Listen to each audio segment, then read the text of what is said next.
Welcome to Sylvia Stingray. Hey guys, welcome back to my channel. It's me, Sylvia, your Yuri Manhwa translator. Hey guys, good afternoon. Let me present you the new chapter of Wind Kissed the Moon, chapter 23. So here it is. Let's read the story. Back to Wan Ting and Chang Yi. The two of them still talking to each other. Well, probably Shan Yi. She always wanted this one thing. How did you come to this conclusion? Shani is asking one thing, but right now, it seems that she was really sure. The relationship is getting closer and closer to each other. For Tang Wang Ting, on various aspects, wow, this is really, it's not my turn to for the wealth of the sky and the stereotype of the sky is not falling. Oh, definitely the two of them are having a funny relationship. Wow, this is really not my turn to fool the world of the sky, and the stereotype of the sky is not falling. Shang Yi repeated hers, but looking at her, it seems that she seems to be problematic. She was holding her head. It's like she is having a headache. Well, probably she really got deserved this, because she only won to tease her, and she don't have any point to justify on her own self. Zhang Yi was calling Tang Wang Ting. Then, you're looking forward to coming to me at night on the premise of having this stereotype of me. Hey, what kind of provocation is this? Zhang Yi, is she really good at this? That's why she can said it boldly to her. Well, definitely, one thing seems to be surprised, although it is indeed the rules of the game for the adults.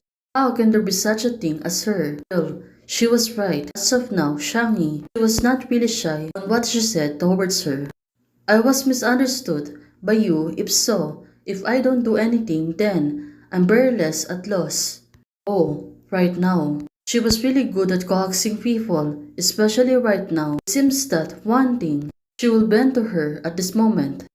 Suddenly, Shang Yi, she really got serious, and also for one thing, she was looking at her on the straight eyes. But the two of them still froze. No one is talking, no one is moving. Well, let's see what will happen next. This afternoon you said that the right to choose is always in my hands.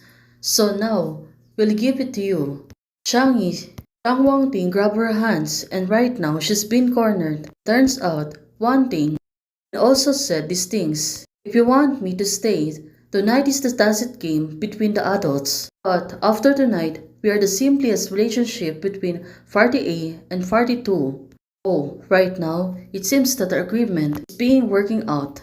The two of them are finally agreeing that they can only do this today and next day. They are like a friend to each other. Zhang Yi said, what about the second option?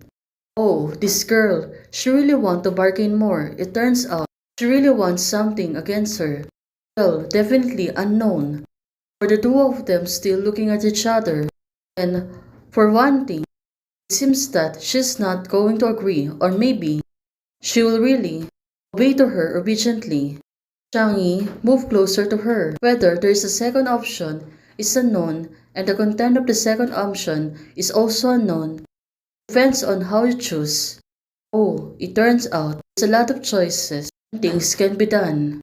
Well, definitely agreeing on the terms is the most righteous way to do. Very rare. This time, I have finally say.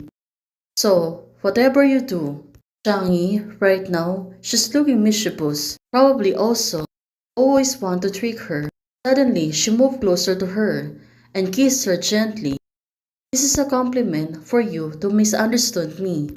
Well, definitely, it's not a compliment, but just she really want to kiss her, right? She's making an alibi so she can able to be with her. Zhang Yi, since she liked Tang Wang Ting, right now, it's really been obvious that she really wants her. She really want to have relationship with her. Right now, she moved closer and she was holding her face. By the way, and what you just said, Zhang Yi, at this moment, she picked up the coat of one thing. Well, probably. She was going out.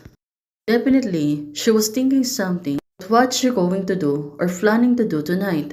I agree that what she said will be the unknown, but it is man-made.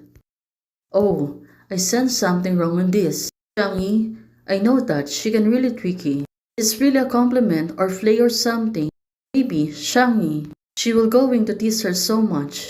Xiangyi said to her, you also expect me to get close wanting. Now, she's been warm. It's like she was saying to her that she needs to be ready for whatever things that she's going to do. Definitely right now, Xiangyi, she was really thinking something more. That one thing cannot be refused or she will do something that Tang Wangting cannot refuse to her. Let's go, I'll take you home. Xiangyi said to Wangting. Studio in a few days. Well, right now, it seems that today, it's a normal day. A lot of them got busy. For Tang Wangting, she was always busy at shop. Well, sure it is, she was really hands-on. Nothing happened after that night.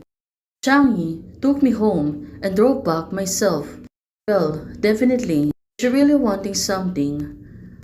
Or she was really longing for her. Definitely right now, she misses Xiangyi. But she was really denying herself.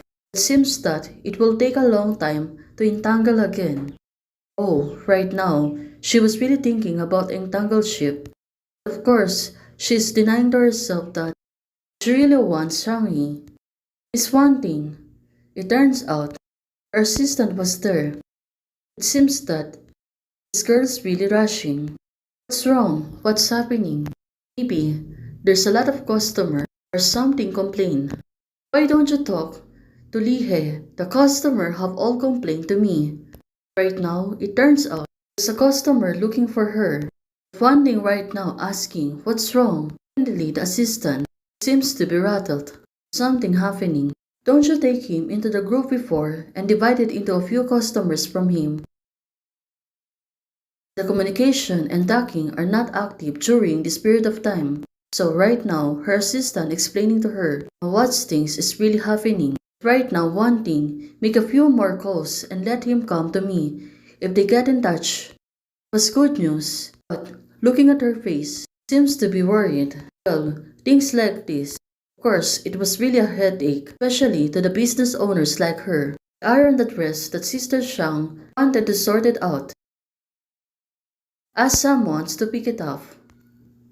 Assistant is asking her, but right now, is one thing going to deliver that dress? Xiangyi, because it's too long. Kent, I came in person. Oh, her assistant seems to be surprised. She's the one who's going to deliver it.